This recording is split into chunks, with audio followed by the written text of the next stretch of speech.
Lari buka mata si gelap belum pagi. Masih muda asal kau buntu macam tak buat aku. Masih mana balik bondo. Tak boleh hatiku dah parah sampai dulu. Ada malamku sedih, ada malamku dari sampai okey. Selama ini Pak, bagaimana pendapat Anda untuk mengidentifikasi kasus-kasus yang merupakan dilema etika atau rujukan moral, Pak? Ya, namanya dilema itu kan ada dua hal, kepentingan kebaikan yang baik, ya sama-sama baik, kemudian ada juga rujukan moral yang mana harapan yang dikehendaki oleh suatu kasus katakanlah agar bisa menjadi dilaksanakan. Saya tahu kalau ada dilema etika itu biasanya dengan kami mengidentifikasi apa sih permasalahan dari katakanlah misalnya ada dua kubu dalam dua kubu yang sama-sama dinyatakan sama-sama baik. Itu kami pasti mencoba mengidentifikasi semuanya. Oke, Pak. Terus selanjutnya, selama ini bagaimana Anda menjalankan pengambilan keputusan di sekolah Anda, terutama untuk kasus-kasus di mana ada dua kepentingan yang sama-sama benar atau sama-sama mengandung nilai kebaikan? Itu kira-kira bagaimana, Pak? Ya, yang pertama, ya sama kasus dilema ya kan sama-sama baik ya, sama-sama kepentingan yang baik. Kita identifikasi dulu semua dari kepentingan mereka yang katakanlah yang baik-baik usulan katakanlah ya usulan kita identifikasi semua, kemudian mesti kepala sekolah harus bisa bekerja sama atau tidak bisa bekerja sendirian.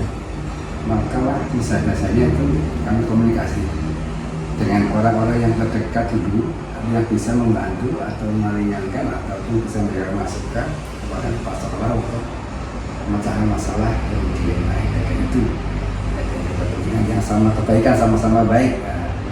Kami identifikasi dulu mesti, kemudian kami bicarakan dengan tim. Selanjutnya, langkah-langkah atau prosedur seperti apa yang biasa Anda lakukan selama ini? Ya, langkahnya tentu saja tapi sudah mengidentifikasi ya. Kita buat tim ya untuk sharing. Ada kepentingan, kemudian setelah ada kepentingan yang baik, dua kepentingan sama-sama. Kemudian kita ambil skala prioritas yang kira-kira nanti dampak kepada sekolah itu yang terbaik. Mana prioritas dampak yang terbaik untuk sekolah. Yang kita kan kalau dalam lingkup lembaga kan kita kan punya lembaga sekolah. Maka disampaikan identifikasi kita buat tim, kemudian kita mencari prioritas pemecahan mana yang kira-kira mempunyai dampak baik bagi sekolah. Selanjutnya, Pak, hal-hal apa saja yang selama ini Anda anggap efektif dalam pengambilan keputusan pada kasus-kasus dilema etika? Ya, ini yang paling akhir adalah keterbukaan kepada warga sekolah, artinya komunikasi, keterbukaan, terus mesti ada timbal balik dari yang kami komunikasikan dari katakanlah tentu saja dari tim ya tadi ya, kami terbuka dengan tim, ada permasalahan ini katakanlah dilema etika. Berarti yang terbaik adalah adanya keterbukaan komunikasi dengan tim, kemudian juga dengan pihak warga sekolah sebelumnya khusus. Selanjutnya, Pak, hal-hal apa saja yang selama ini merupakan tantangan dalam pengambilan keputusan pada kasus-kasus dilema etika? Ya, tantangannya ini. Tantangannya jelas itu tekanan dari pihak luar, pihak luar saja tekanan itu. Tapi manakala kita sudah tadi dengan teknik komunikasi yang terbuka, apa adanya, transparan, mencari solusi yang terbaik, mana sih prioritas yang bisa bermanfaat untuk sekolah maupun peserta didik. Oke, selanjutnya, apakah Anda memiliki sebuah jadwal tertentu dalam sebuah penyelesaian kasus dilema etika? Ya. Kalau ada satu kejadian, mesti saya mesti membuat time schedule, walaupun itu tentatif, artinya melihat apakah ada kejadian itu atau tidak. Sehingga kami biasanya tidak ada jadwal. Itu kan biasanya kejadian itu bersifat insidental ataupun mungkin lama tetapi baru muncul. Maka kami bukan time schedule, punya target penyelesaiannya kapan. Nah itu yang menjadi karena ini harus dan melihat problematikanya Pak ini. Kalau itu mendesak harus diatasi segera. Itu kami susun dengan timing waktu yang segera mungkin. Tapi kalau itu bisa agak longgar, bisa kalau waktu lebih luas lagi.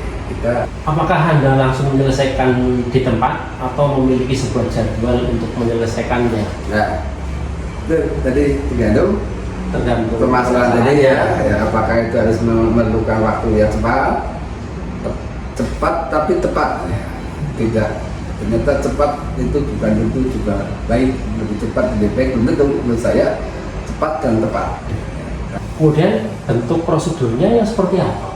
Ya, bentuk prosedurnya jelas, kita mengumpulkan tim, kemudian kita susun identifikasi permasalahannya, kemudian dengan tim kita cari prioritas mana, kita waktu kalau selesaikan pada hari itu juga harus selesai. Kalau ada jeda yang kira-kira mencari solusi yang terbaik. Adakah seseorang atau faktor-faktor apa yang selama ini mempermudah atau membantu Anda dalam pengambilan keputusan dalam kasus-kasus dilema etika? Ya, yang pertama yang bisa mudah adalah regulasi. Kalau kita punya regulasi, kalau dari sekolah tegak adalah peraturan ataupun kesepakatan, kalau regulasi yang jelas itu sangat membantu. Yang kedua adalah pihak-pihak yang kompeten, ya, yang dimintai bantuan. Kita kadang-kadang butuh orang lain atau pihak lain yang kompeten menyelesaikan permasalahan itu, sehingga sangat terbantu. Dari semua hal yang telah Anda sampaikan, pembelajaran apa yang dapat Anda petik dari pengalaman Anda mengambil keputusan dilema etika? Ya, setelah sekolah nggak bisa mengambil keputusan sendiri. Kalau itu banyak dengan nasib masalah sekolah maupun masalah siswa, kita tetap bersama mencari solusi yang terbaik. Gitu ya. Selama ini, bagaimana Anda dapat mengidentifikasi kasus-kasus yang merupakan dilema etika atau rujukan moral? Kita lihat dulu kasusnya itu permasalahannya tentang apa? Apakah itu permasalahannya dibenturkan antara benar dengan benar? Kalau permasalahannya antara benar dengan benar itu berarti masuk ke kategori dilema etika. Tetapi kalau kasusnya kok ini satu sisi benar, satu sisi salah, oh ya itu berarti rujukan moral. Iya, seperti itu maksudnya. Selama ini, bagaimana Anda menjalankan pengambilan keputusan di sekolah Anda, terutama untuk kasus-kasus di mana ada dua kepentingan yang sama-sama benar atau sama-sama mengandung nilai kebajikan? Identifikasi dulu, saya tanyakan dulu, permasalahannya tentang apa, kapan, di mana, siapa saja. Artinya mengumpulkan identifikasi dulu, kemudian mengumpulkan fakta-faktanya dulu, gitu ya. Setelah kita ketemu pada fakta-faktanya, oh ternyata ini dibenturkan benar dengan benar tadi ya. Nah, kalau kita berhadapan dengan antara permasalahan benar dengan benar, ini kan sesuatu hal yang sulit juga bagi kami ya. Tapi alhamdulillah di sini kan memang kita punya tim lah ya, tentu kita perlu adanya kolaborasi dengan teman-teman dari kurikulum, dari kesiswaan atau guru senior yang dipandang mungkin mumpuni, mampu dalam hal itu.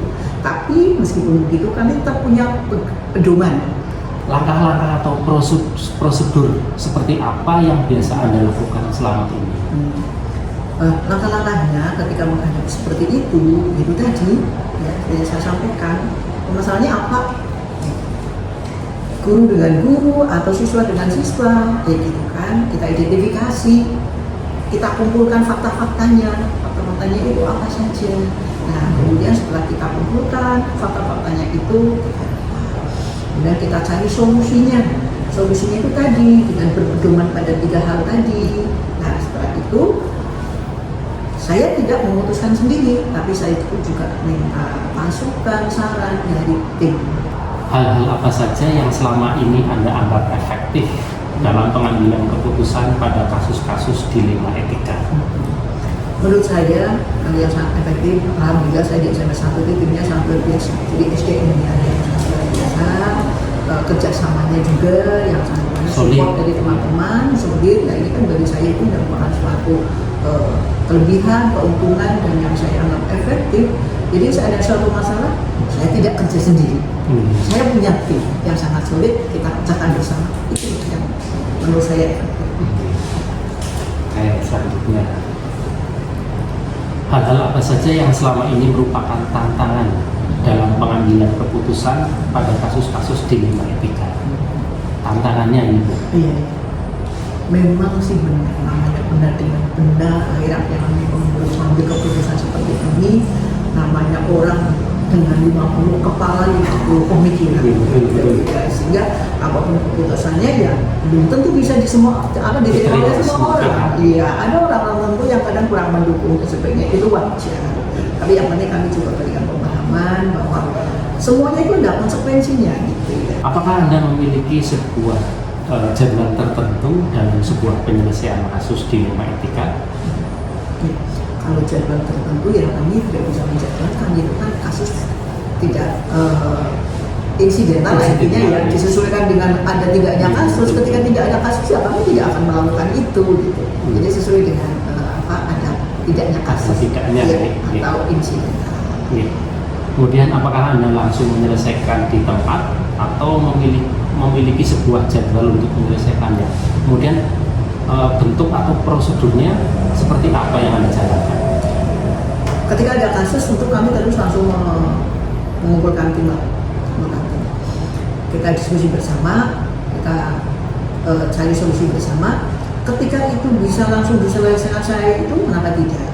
Tetapi kalau kita memang masih membutuhkan bukti-bukti, tergantung besar kecilnya kasus itu, maka tentu kita butuh waktu untuk mengumpulkan bukti, fakta, atau mungkin informasi-informasi lain dari guru, wali kelas, atau mungkin berkaitan dengan pihak luar. Kita ya perlu waktu. Jadi melihat besar kecilnya kasus. Ya. Kemudian selanjutnya, adakah seseorang atau faktor-faktor apa yang selama ini mempermudah atau membantu Anda dalam pengambilan keputusan dalam kasus-kasus dilema etika? Faktor-faktor yang mempermudah saya di sini dalam pengambilan keputusan itu tadi saya bisa sampaikan, karena di sini sudah teamworknya sudah sangat solid. Sehingga ketika ada suatu permasalahan ya kita lihat, kita identifikasi kasusnya ini masuk ranahnya apa gitu. Tinggal kita kumpulkan timnya, kemudian kita kolaborasi, kita bahas bersama, seperti itu. Yang terakhir ini Bu, Ya. dari semua hal yang telah disampaikan, pembelajaran apa yang dapat Anda petik dari pengalaman Anda mengambil keputusan dilema etika? Pelajaran yang pertama adalah satu persatu harus betul-betul hati-hati. Hati-hati sekali ketika kita mengambil suatu keputusan. Yang pertama hati-hatinya satu adalah kami tidak ingin merugikan. Harapannya tentu berdampak positif, ada perubahan baik, berdampak positif. Dan tentu saja kita tidak mau jadi aturan bahwa kami mengambil keputusan ini ada dasarnya loh, gitu. Itu kan pelajaran dari saya. Ini ada dasarnya, sehingga saya melangkah pun ada tempat-tempat. Tapi ini pun juga kami tidak lepas dari sisi-sisi kemanusiaan lah. Ini hal yang sangat bermanfaat bagi saya, pelajaran yang dapat kami petik, sehingga apa yang menjadi keputusan saya atau kami sekolah itu bisa diterima dengan baik, positif, enak diterima. semua. Begitu.